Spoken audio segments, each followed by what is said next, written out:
hear who we got? And, I literally ran out of the theater like a crazy person with, my hands over my ears just going, la, la, la, I can't hear you. So people thought I was probably crazy there. But I got home, zero spoilers when it came to the NFL draft. And as it was progressive, I figured that the Raiders would do something crazy. But what I thought was going to happen, and I called it yesterday, was going to be Montez Sweat was going to be the guy going to number 4. And they even surprised me a little more by picking somebody else, and Farrell, right? At number 4, from Clemson. Clelin Ferrell, yeah. So, that was kind of a shock. And then when the Giants were up, I figured, you got to take the best available here.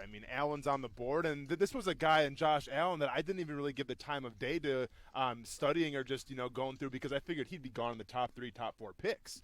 So when the Giants were up and all of a sudden they picked, they picked their quarterback of the future, Daniel Jones, one of those Brent Martineau specials, if you will. Brent was singing his praises since the Senior Bowl. When the Giants selected him, I was like, man, now the Jaguars have their choice of Ed Oliver, Josh Allen, or even T.J. Hawkinson. And for me, it was a no-brainer at Josh Allen. There was a little part of me that thought maybe Ed Oliver would be that guy, but I think Josh Allen, with what he's done in college, just the hype around this person, just being a premier edge rusher, you could not pass up on him. So from that perspective, I'm happy as heck that the Jaguars got Josh Allen. Yeah, listen, they made the right call. This wasn't an easy call either, I don't think. Here's what happens, right? The critics of this organization, and there are plenty of them, and some of it well-warranted over the years, especially in the draft. When the Jags draft poorly, obviously you get ripped. When the Jags even draft well, say a Jalen Ramsey, people say, well, anybody could have taken Jalen Ramsey. That was an easy pick. All right, yeah, whatever. But they took him, so you get credit for it. And it's the same goes for last night. Last night they didn't have to take Josh Allen. What does this team need more of? Well, it needs more weapons in the passing game. It probably needs more offensive linemen. It does need pass rushers. It's just not number 1 on the list. But this was the right move. This was the time when every year we ask GMs, we ask coaches, we ask Tom Coughlin Monday at the pre-draft luncheon, and people say, we want to take the best player available. Yes, you'd like it to match with need, but we want to take the best player available. Well, what happens there? I leave that news conference and I roll my eyes and say, yeah, right. You are not taking the best player available. And then what happens is they take a guy that looks like a pretty decent pick, and they'll tell you in the news conference and say, yeah, we took the best player on our board. Yeah, we actually had him way higher on the board. Every GM says that. But this one truly indicated it. This one was truly the best player on the board at number 7, and they took it. And it did meet a need, in my opinion, but it didn't meet the most pressing need. And I really respect that. I don't know how this is going to work out, but I respect the fact that we talk best player available, we talk need, we talk about those two different things, and the Jags probably had more pressing needs. They were going with T.J. Hawkinson, by the way, if Josh Allen wasn't there. And we know that's a need. And that would have sent Daly's place into a frenzy just as much as it did for Josh Allen. But I think they made the right move, even passing on what could be a perennial Pro Bowler at the tight end spot, because pass rusher's tough to come by. And now they have depth, and they replace a guy like Dante Fowler Jr. with a cheaper version at this stage of it. I think a more mature guy, and quite frankly, a more productive guy in college. And you say, you use the word replace. I think they upgraded. Yeah, good word. We don't know how Josh Allen's going to do at the next level, but, he's got all the intangibles, I think more than Fowler even did. From the perspective, and Brent, you actually called it, man. First of all, let me go ahead and give you your props for, seeing the light or whatever, because nobody else was calling Josh Allen going to the Jaguars. Did you kind of have an inkling that maybe the Raiders would do something crazy? Maybe the Giants were in the market for the quarterback early on? What was behind that pick there? Yeah, I think it was all based on, and let's be honest, we can have fun. I love saying I'm right. Yeah. It's awesome. I think it was all based on what happened. I think there was potential because of the amount of good defensive players in this draft. It took one domino to fall. Now, I thought that domino might be two other things. Kyler Murray not going number 1. Therefore, you may have some trade-up value at, say, number 4, or if the Raiders took him at number 4. And so the run on defensive players would have been one short than we would have expected. Mm-hmm. Or I thought a guy like Montez Sweat could jump back into that top 10 based off our conversations yesterday. I'll even give you one more scenario. There was some talk out there by the pundits and experts that you could get a run on offensive linemen in the top 10 early. Some even said 3 offensive linemen could go in the top 10. Sure. So add all that up, and I said, well, listen, you can make an educated guess that there is going to be a really good player that slips. I thought it was potentially Ed Oliver, and then I don't think they would have taken Ed Oliver. I think they would have taken T.J. Hawkinson. Mm-hmm. But with Josh Allen there, with that production, with the experience, with being an edge rusher, I think is totally different than being on the inside and taking this guy in this situation the Jags are in.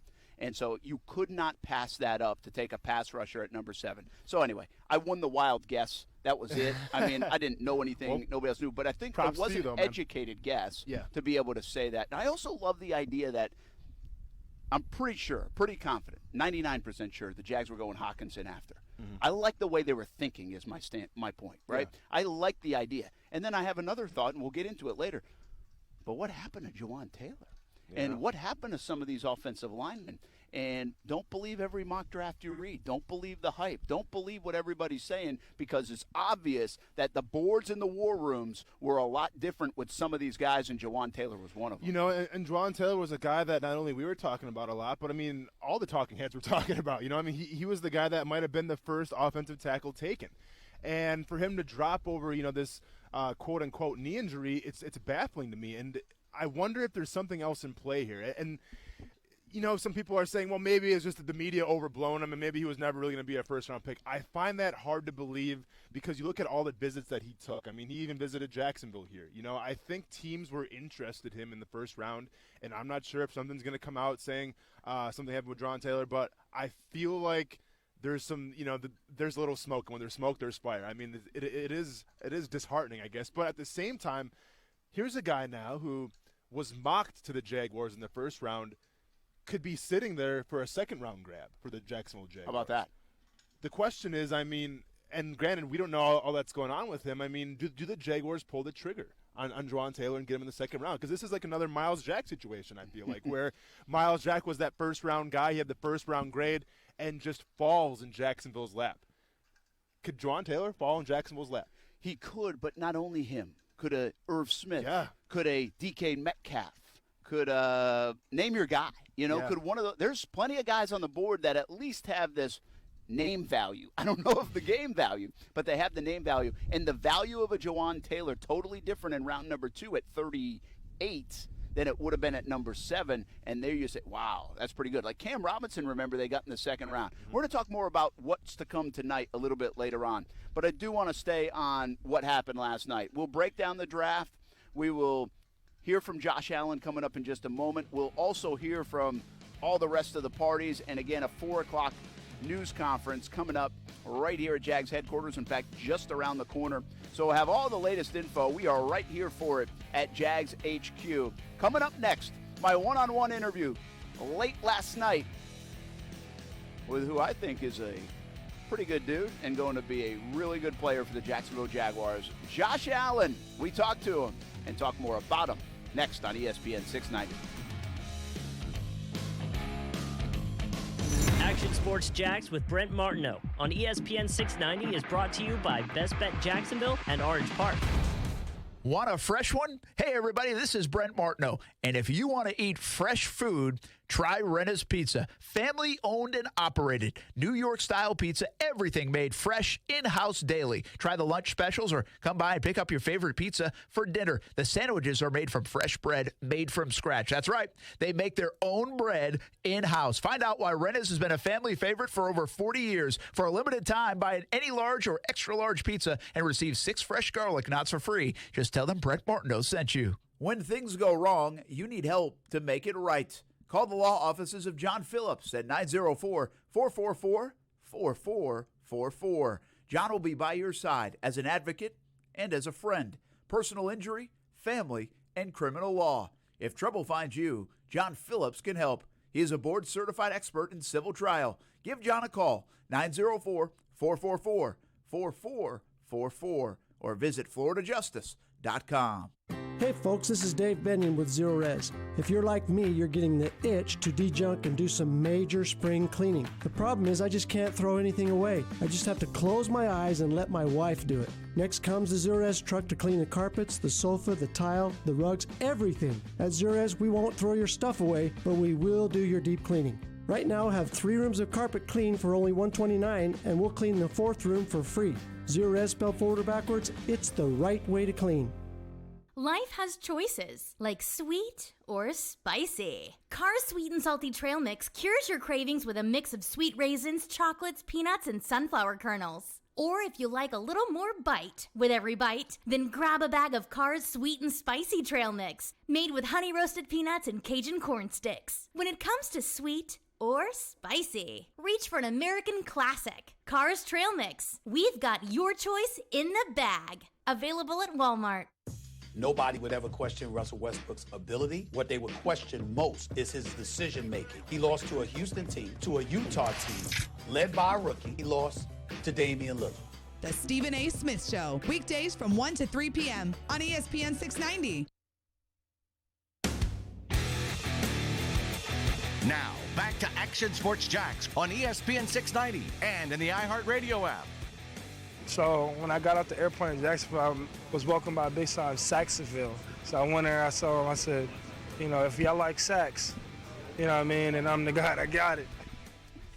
I loved it. I told you, man, it was my favorite soundbite of Nashville week while we were there. I said that on Wednesday, said it leading into the draft on Thursday, and I always love it when a guy like that delivers on Wednesday in front of a microphone, and then he's coming to Jacksonville the next day. Yeah. So we certainly got that. We didn't necessarily get that last year with Taven Bryan, but he got it with Josh Allen this time around. The Kentucky Wildcat, SEC Defensive Player of the Year.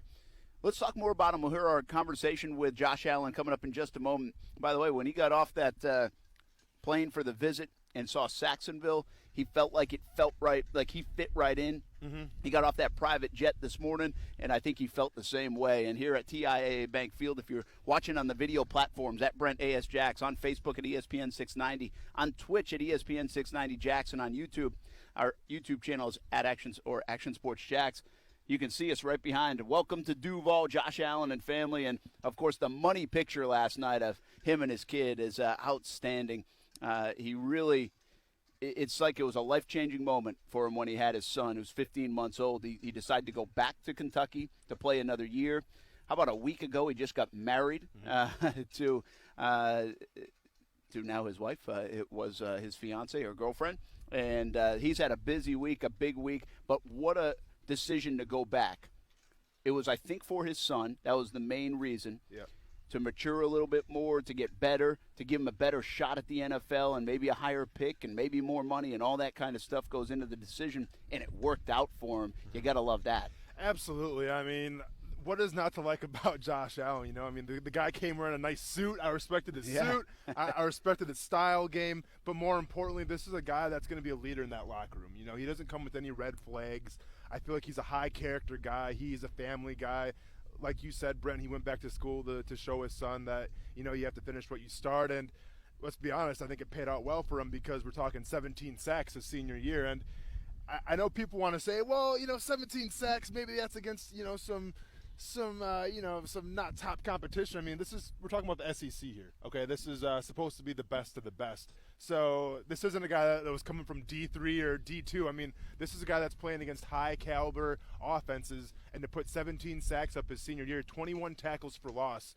How can you not be excited for that kind of production? Well, and I mean, is he Yannick Ngakoue? With all the sack production, the amount of games he's played, and I keep thinking I was saying 51 games. It was 42 games in his collegiate career. It was, I think, 51 pressures he might have had this past year. So that was the number that was sticking in my mind. But the numbers are mind-boggling. I think he got to the quarterback like 25% of the time. Mm-hmm. I mean, that's ridiculous. Yeah. But I say Yannick Ngakoue because of some of the speed, the ability to get to the quarterback, the resume that showcases it. But how about the 11 forced fumbles in his career? He knows how to get to the quarterback and then get to that football as well. And that's a closer's mentality. That's a Von Miller mentality. That's a guy that when he might be quiet the whole game out here at TIAA Bank Field against Houston in week whatever. Well, Houston will be in London, so that's not a good example. Against Tennessee, week 3, Thursday night.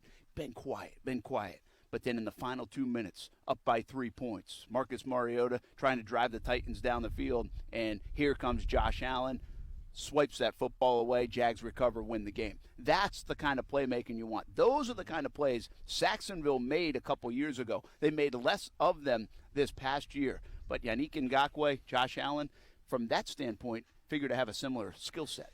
You hit it right on the head, a similar skill set, and I think something that goes overlooked a little bit, and I'm going to break this down a little later in the show, but the thing that goes overlooked with Josh Allen is the fact that his ability in coverage as well. Playing in that Stoops defense, he was asked to do a lot of things because the Stoops defense thrives on chaos. And once again, I'll break it down later. But from what I saw from the highlight films and whatnot, I mean, this guy had 4 pass breakups his senior year. Now, you say 4, that's not a big deal. That actually is a big deal because it shows you he's not only dropping in zone, but he's taking guys man and he's covering them almost like Velcro.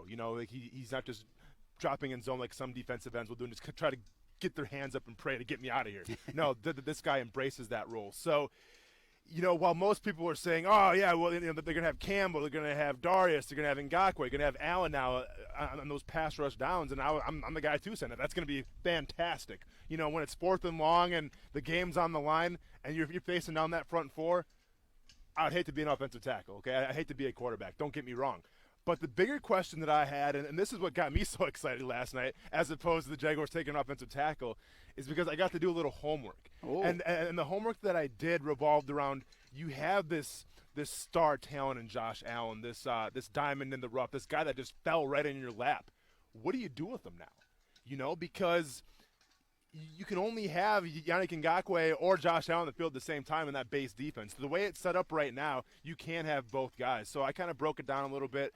I have some options, maybe some scheme changes, but we'll touch on that later on the show. I love it. I love that you got a pass rusher because that's in your wheelhouse. Oh, I know. You'll be able to break any of them down. I was excited, man. But I love that, and I can't wait for that because I have a few questions for you. Yes. See, I think, and we're going to get to the interview in just a moment, but I do believe I have a question on does this impact Calais Campbell? Mm-hmm. Does it impact a lot of questions, and I don't believe it does, but I want to ask you about Telvin Smith. Yep. And I also think it could impact Yannick Ngakoue in terms of the pocketbook in the bank. Could it? So I want to bring those questions up. So we got a lot to talk about with this pick, but let's hear from him. Josh Allen, I think one of the great characters that I met in Nashville, along with Ed Oliver. I think those two stole the show from a personality standpoint. And even after an hour and a half of being toured all around Broadway and through radio interviews and TV interviews, and right after the emotions of getting drafted, he stopped by and talked to us late last night on TV, live on CBS 47. If you missed it, here it is. I know it's been a whirlwind for you and your family. Man, you just got married earlier this week. Yeah. You have a little one, and now you're the 7th overall pick in the 2019 NFL Draft. How you doing? Man, I'm great, man. I'm real thankful for the opportunity that Jacksonville took on me. And I'm going to give Jacksonville everything I got, give back to the community, on and off the field. Man, I'm ready to work. I'm ready to get started. I'm ready to be with my teammates. I talked to you yesterday, and when I asked you about your visit to Jacksonville, you knew all about Saxonville. You even told me, you said, hey, if they want Sax in Saxonville, they might be interested in me. Hey, and they were. And I told you I appreciate them to this day. I'm always going to be forever grateful to them for giving me an opportunity. And now let's go get some sacks. How did you know so much about them? Was it just a visit? Did you do some work on them? Is it because of 2017 when that Jags defense was so elite you paid attention? How did you already have some homework done on this football team? I mean, it's Jacksonville. Jacksonville always has one of the top defenses in the NFL, so, it's hard not to know about them. Plus, they got some of the best players in the NFL right now. So now I get to be a part of that organization and that young core, and I'm ready to work. Like I said, they want to be great. I want to be great. We want to get back to the championship level mentality, and I'm willing to be a part of that and willing to do everything I can to help them. 31 sacks in the SEC, best conference in the country. 31.5. You're right. Sorry about that. Half a sack. That's a big one, right? A lot of games played. How will your game translate with all that production? 11 forced fumbles, by the way, too. How will all that translate, do you think, to this next level? I mean, I did all that with a great secondary. and I'm about to go to a situation where they have a great secondary. So, when they do their job, I can do my job well. Yeah, absolutely. And give him one more Duval back there on CBS 47 in Jacksonville, will you? Duval! Let's go to work. Hey, this guy gets it. Part of it, I love the personality. I love the energy. But I also love the fact, seems like a bright kid because he did his work on Jacksonville. Mm-hmm. And we'll share some of the other reaction he had in talking about Calais Campbell and Yannick Ngakoue. And I thought that was pretty astute of him to be able to know. I mean, it doesn't take much. If you're an NFL fan, you probably know a little bit. But I thought he was very well spoken about those two players in particular. He knows the Duval thing, which is a big thing if you're a draft pick and you're coming to Jacksonville now, and he delivered a nice one. He knew Saxonville. Mm-hmm. I mean, he knew all these things. I like the way that translated, and I learned one thing: don't round down in numbers with Josh Allen. It's 31.5. It's not 31. Don't round down in 40 times, and don't round down. Oh, I guess you can round down in 40 times. Up. Yeah. Round down in 40 times, but you have to round up when it comes to sacks. There you go. Hey, now listen. Okay, so we like the personality. Yeah. We love the value of it. Best player available. I think they needed more. It was the most overlooked thing of the last few months of this draft process is the Jaguars needed a little bit more help on the pass rush. They needed it from a depth standpoint. You can never have enough. What if Yannick Ngakoue gets dinged up for a few games? What if Calais Campbell gets older faster than people think? There's a drop-off. What if they don't have him next year? They needed a pass rusher. Not necessarily an interior guy, but they needed more on the edge after losing Dante Fowler Jr. I was not comfortable with this football team going all year with just what they had. So I love the pick in that sense. So we think he's a good football player. What now makes him a great football player, a good football player? We've seen it with Dante Fowler. He's the 3rd overall pick. He's got tools. He's a violent player. He's a freaky athlete. He does okay. I still think people don't give Dante enough credit. He made big plays at times. He was more productive than people want to give him credit for because he was that top 5 pick. Then you have a Yannick Ngakoue. Comes in 3rd round, and he has obviously outperformed where he was drafted. What I never can quite figure out is why. Why does that happen, and what does Josh Allen now have to do to make sure he's more Yannick Ngakoue and not Dante Fowler? I mean, I think the first thing Josh Allen has to do is find a guy that he can learn from.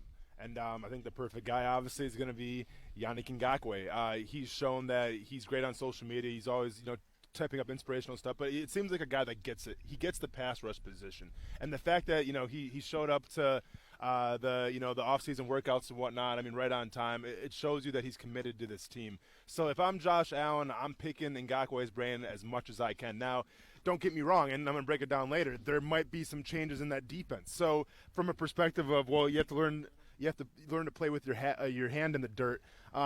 We will see, because this is a guy that's coming from the 3-4 defense that is used to standing up, and if he plays in Jacksonville with the scheme that they have right now, more than likely his hand will be in the dirt. So that's something he's got to work on a little bit, and that's going to come with practice and getting the reps and whatnot. But I think the biggest thing for Josh Allen going forward is meeting his teammates, getting that chemistry, building that rapport, but most importantly is finding a vet, grabbing him, and starting to learn from him right away. I mean, he said all the right things, Austin. I mean, you know this position really well, so I like what you're saying there. I think it could translate. Again, I'm a big believer in the resume speaks for it. He got to the quarterback. He played a lot of football games. He played in the SEC. Those things add up for me. Mm-hmm. You can talk about the hips and the speed and the pass rush moves way better than I can even think about it, but I see that on paper, and I at least say, okay, I can believe in that. Now he has to see if he can get it done. Well, and if I'm him, I'm ecstatic to come to Jacksonville, because a lot of things people don't understand is you have to have that great 3 technique to kind of take the pressure off you a little bit. And that's where Calais Campbell comes in. You have Marcel Darius, who's another classic example of a great pass rusher. I mean, literally, Josh Allen's coming into a great situation where teams can't key on him right away. And he's a guy you want to key on, but guess what? You have so many weapons now where Josh Allen's going to get those one-on-one reps, win those reps, gain confidence, and become a good pass rusher. By the way, he did everything right. He said nice things about Jalen Ramsey. Said nice things about Yannick Ngakoue. Said nice things about Calais Campbell. Yep. I mean, he did everything except for him to say nice things about Nick Foles, and that's because I don't think he likes quarterbacks very much. Exactly. Hey, when we come back, I'm excited about the draft now. I'm excited about talking about it. That part's over. Now we get to really dissect this. And before we look ahead to tonight, and we will do plenty of that, folks, let's take it to you. You tell us the impact this guy will have and how this could change the defense. Where does he fit? Austin Lane goes to work on ESPN 690 next. ESPN 690 Sports Center Update. Happy Friday. I'm Jake Mitchell. The first round of the NFL Draft was held last night, and to no one's surprise, Kyler Murray went first overall to the Arizona Cardinals. And then, when it was time for the Jacksonville Jaguars to pick, with the 7th pick in the 2019 NFL Draft, the Jacksonville Jaguars select Josh Allen, defensive end, Kentucky. Josh Allen from the University of Kentucky. He is a 6'5", 262-pound edge rusher who was expected to go in the top 3. The draft continues tonight on ESPN 690, starting at 6 p.m. And later today, you can join Action Sports Jax Brent Martineau in an exclusive interview with Josh Allen. The Jags have the number 6 pick in the second round. Stay connected with ESPN 690 while you're at work by listening on ESPN690.com. Do you feel like you have a hard time standing at work because of foot pain? When you come home at night, do you want to kick off your shoes because your feet are killing you? It didn't matter whether I spent $20 or whether I spent $120. You know, you might have a great shoe, but you just don't have great support in the shoe. Good Feet fits in all your shoes. Ladies, you can now be comfortable in your favorite high heels. Good Feet. No shots, no surgery, no medication. Call now, 904-570-3525, or visit the store. Good Feet has moved to a new location across from St. John's Town Center next to Best Buy. Thanks to the Good Feet store. Individual results may vary. Consult your physician for medical conditions. Visit our website at goodfeetjacksonville.com. And Good Feet has moved to a new location across from St. John's Town Center next to Best Buy. Come in and try the Good Feet feeling today. Comfort you might have been missing for years. Good Feet, helping Jacksonville walk better for 16 years. Hi, this is Earl Ron, president of New South Window. Over the years, we've seen more and more window companies come and go. Some sell the same window everyone else does. Some sell a window made up north. Some even change their name to evade responsibility. But none are the factory. No one else but New South has made an investment like we have in our 5+ acre Tampa factory. We are the Florida company who will make and install your windows and guarantee them for life. From our factory to your home. Now that's Factory Direct. Buy more, save more. Volume discount up to 30%. Visit newsouthwindow.com. Hi, this is Dale Murray at Murray Ford Superstore in Stark and Kingsland. The year is revving up and so are the deals, because at Murray Ford Superstore, it's all about you. And we prove it every day with our 15-year, 150,000-mile warranty included on every qualified new or pre-owned vehicle. Shazam! Don't pay those big city prices at those big city dealers. With our unbeatable customer service and huge selection of brand new Fords, there's no need to shop anywhere else. It's simple. If Murray Ford doesn't have it, Ford doesn't build it. And we'll trade anything from G.I. Joes to old fire hose. Shazam! Be American. Buy American by Murray Ford Superstores. Compare our prices online at ShazamAuto.com. Then get your motor running to either store in Stark or Kingsland. I'll be waiting for you. And remember, at any Murray Superstore, it's all about you. Shazam!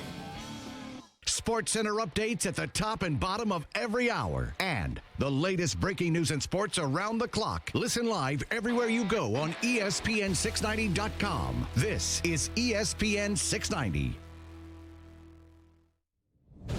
Brent Martineau. You see him every day on CBS 47, Fox 30, Action Sports Jax. Austin Lane. He's a former Jag star and current MMA fighter. Broadcasting live from the Anna Jar and Levine studio. This is Action Sports Jax on ESPN 690 and ESPN690.com.